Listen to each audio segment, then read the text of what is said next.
Hello students, how are you? Students, we are reading your chapter number 2nd of history, New Kings and Kingdoms. Big landlords or warrior chiefs were known as Samantas in 7th century. Students, 7th century में जो बड़े बड़े landlords थे means जो ज़मीन के मालिक थे और वॉरियर मीन्स जो योद्धा थे उनको सामंत कहा जाता था। तो 7th सेंचुरी के बिग लैंडलॉर्ड्स और वॉरियर्स चीफ्स को क्या कहा जाता था? सामंताज। वर्क्स ऑफ सामंताज के वर्क क्या थे, उनके काम क्या थे? To bring gifts for the kings और अवर लॉर्ड्स। स्टूडेंट्स, किंग्स को गिफ्ट दे के आते थे सामंताज। किंग्स उनके अवर लॉर्ड भी होते थे, अवर लॉर्ड मीन मालिक होते थे। To present at their court, वो उनके कोर्ट में प्रेजेंट भी होते थे, मीन्स अपनी हाजिरी भी लगा के आते थे उनके कोर्ट में। To provide them with military support, और किंग्स को मिलिट्री सपोर्ट मीन्स सैनिक सहायता भी देते थे samantas. As samantas gained power and wealth they declared themselves to be mahasamantas and mahamandaleshwar. Students, सामंत को जब पावर मिल जाती है और अच्छा वेल्थ मिल जाता है तो ये सामंताज क्या बन जाते हैं? महासामंत और महामंडलेश्वर की उपाधि धारण कर लेते हैं। महामंडलेश्वर क्या होता है? The great Lord of a circle और ए रीजन, किसी रीजन का या किसी सर्कल का जो ग्रेट लॉर्ड होता है मीन्स मालिक होता है उसको बोलते हैं mahamandaleshwar. Rashtrakutas of Deccan were subordinate to the Chalukyas of Karnataka. Students, Rashtrakuta कहाँ पे रहते थे? डेक्कन प्लेट्यू में, जो आपके ट्रॉपिक ऑफ कैंसर के नीचे का एरिया है वो सारा डेक्कन प्लेट्यू में आता है, जिसमें महाराष्ट्र, उसके साथ साथ कर्नाटका, मुंबई, ये डेक्कन प्लेट्यू के पार्ट हैं। तो डेक्कन प्लेट्यू में राष्ट्रकूटा रहते थे और वो किसके अधीन थे? सबॉर्डिनेट का मतलब होता है अधीन होना या किसी के नीचे काम करना। कर्नाटक के चालुक्यों के अंडर थे वो। तो चालुक्य कहाँ के थे? कर्नाटका के। अमरजेंस ऑफ राष्ट्रकूटा, तो स्टूडेंट्स जो राष्ट्रकूट थे वो कर्नाटक के चालुक्यों के सबॉर्डिनेट थे, उनके गुलाम थे, लेकिन उनका अमरजेंस हो जाता है मीन्स उनका उदय हो जाता है या वो पावर में कैसे आते हैं देखिए। In the mid 18th century Dantidurga Rashtrakuta chief overthrew his Chalukya overlord and performed a ritual called hiranyagarbha. Students, mid 18th century में राष्ट्रकूटों का एक मुखिया था, चीफ था, उसका नाम दंती दुर्ग था। दंती दुर्ग अपने चालुक्य अवरलॉर्ड की पावर को ओवरथ्रो कर देता है, मीन्स दंती दुर्ग कौन था? राष्ट्रकूट। तो राष्ट्रकूटों का एक चीफ था वो, और राष्ट्रकूट किसके गुलाम थे? कर्नाटक के चालुक्यों के। तो राष्ट्रकूटों के ओवरलॉर्ड कौन हो गए, मालिक कौन हुए? कर्नाटक के चालुक्याज। तो दंती दुर्ग ने अपने चालुक्य ओवरलॉर्ड या चालुक्य मालिक की पावर को ओवरथ्रो कर दिया, फेंक दिया, मीन्स वो उसकी पावर से आज़ाद हो गया। और उसने एक उसने यज्ञ किया, रिचुअल किया, एक अनुष्ठान किया। रिचुअल होता अनुष्ठान या यज्ञ। उस यज्ञ का नाम था हिरण्याघ्रब। तो he become Kshatriya after this ritual, और इस रिचुअल के बाद में वो मीन्स इस अनुष्ठान या यज्ञ हवन के बाद में वो क्या बन जाता है? क्षत्रिय बन जाता है। हालांकि दंती दुर्ग अपने जन्म से बर्थ से क्षत्रिय नहीं था, लेकिन वो क्षत्रिय बन जाता है कब? जब वो अपने चालुक्य ओवरलॉर्ड की पावर को ख़त्म कर देता है और एक वो रिचुअल करता है hiranyagarbha. Kadamba Mayurasharman and the Gurjara Pratihara Harishchandra were Brahmins who gave up their traditional professions and took arms and established kingdom in Karnataka and Rajasthan. Kadamba Mayurasharman, ये भी किसी व्यक्ति का नाम है, और गुजर प्रतिहार हरिश्चंद्र, ये दोनों के दोनों जन्म से ब्राह्मण थे। कौन? कदम्बा मयूरशर्मन और गुजर प्रतिहारा हरिश्चंद्रा। लेकिन इन्होंने अपना जो ब्राह्मण का प्रोफेशन था वो गिव अप कर दिया, मीन त्याग दिया, क्योंकि ब्राह्मण का प्रोफेशन इनका ट्रेडिशनल प्रोफेशन था। तो अपना ट्रेडिशनल प्रोफेशन इन्होंने आपके उसको छोड़ दिया और हथियार ले लिए इन्होंने, और फिर ये क्षत्रिय बन गए और कर्नाटक और राजस्थान में इन्होंने अपना साम्राज्य स्टेब्लिश किया। कदम्बा मयूरशर्मन और गुजर प्रतिहारा हरिश्चंद्र क्या थे? ब्राह्मण थे, लेकिन इन्होंने अपना ट्रेडिशनल प्रोफेशन था, जो परंपरागत काम था ब्राह्मणों वाला, वो छोड़ दिया और हथियार ले लिए, अक्षत्रिय बन गए और कर्नाटका में और राजस्थान में अपना साम्राज्य इन्होंने एस्टेब्लिश किया। Wall relief from cave 15 is showing Vishnu and Narasimha the man online. It is a work of Rashtrakuta period. Students, आपके जो केव 15 है वो विष्णु और नरसिम्हा को दिखाती है, केव 15 कर्नाटका में। और इस केव में विष्णु और नरसिम्हा दिखाया गया। नरसिम्हा आपके हैं मैन लाइन होता है।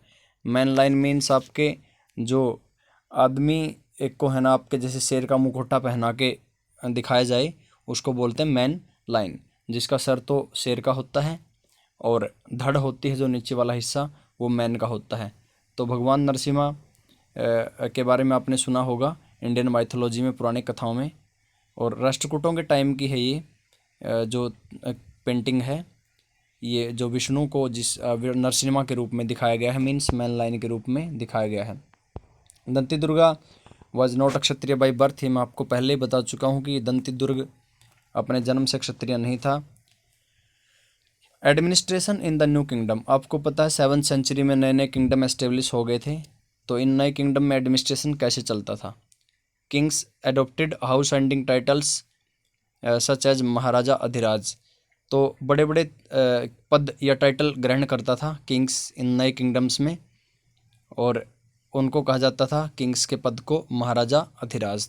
तो नए नए टाइटल या नई नई उपाधियाँ किंग धारण करता था, जैसे महाराजा अधिराज, जो राजा से भी बड़ा होता है, महाराजा से भी बड़ा होता है, उसको बोलते हैं महाराजा अधिराज।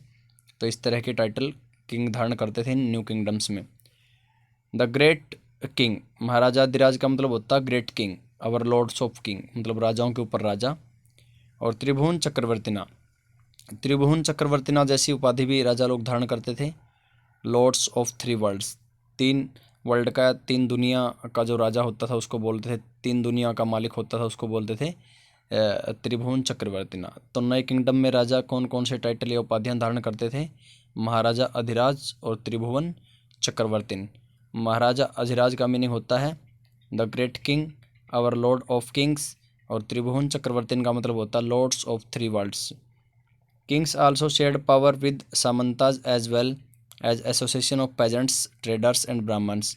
स्टूडेंट्स, इन नए किंगडम्स में या नए साम्राज्यों में ये तो आपने देख ही लिया कि राजा लोग महाराजा अधिराज और त्रिभुवन चक्रवर्ती जैसी उपाधियां धारण करते थे, लेकिन उसके साथ साथ ये किंग अपनी पावर शेयर करते थे, अपनी शक्तियों को बांटते थे सामंतों के साथ। उसके साथ साथ जो किसानों के, पेजेंट्स क्या होते हैं, किसान, और ट्रेडर्स, व्यापारी, और ब्राह्मणों के संगठनों के साथ भी अपनी पावर्स को ये मतलब शेयर करते थे, अपनी शक्तियों को बांटते थे। सामंत और पेजेंट्स, ट्रेडर, ब्राह्मण की एसोसिएशन या उनके संगठनों के साथ।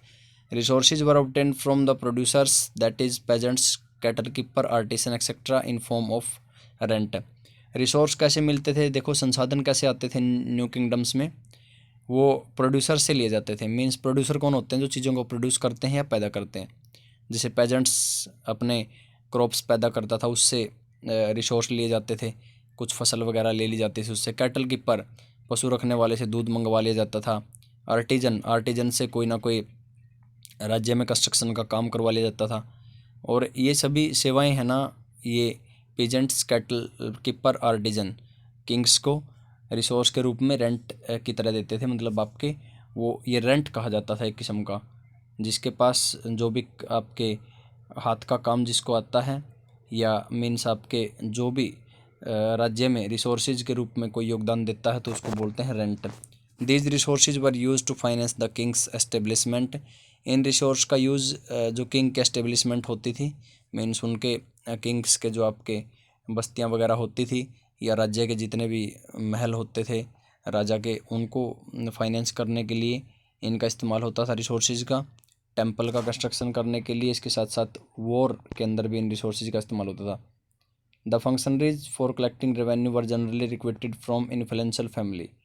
देखिए, आम लोगों से टैक्स कलेक्ट जब करना होता था तो उस टैक्स को कलेक्ट करने के लिए जो आदमी रिक्रूट किए जाते थे, रिक्रूट होता है भर्ती किए जाते थे, वो इन्फ्लुएंशियल फैमिली से किए जाते थे। मीन्स राजा के परिवार से उनको भर्ती किया जाता था, और उनकी पोजीशन हेरिडिटरी होती थी। हेरिडिटरी मीन्स वंशानुगत होती थी। जैसे बाप वही काम करता है, फिर उसके बाद उसका बेटा भी वही काम करता है।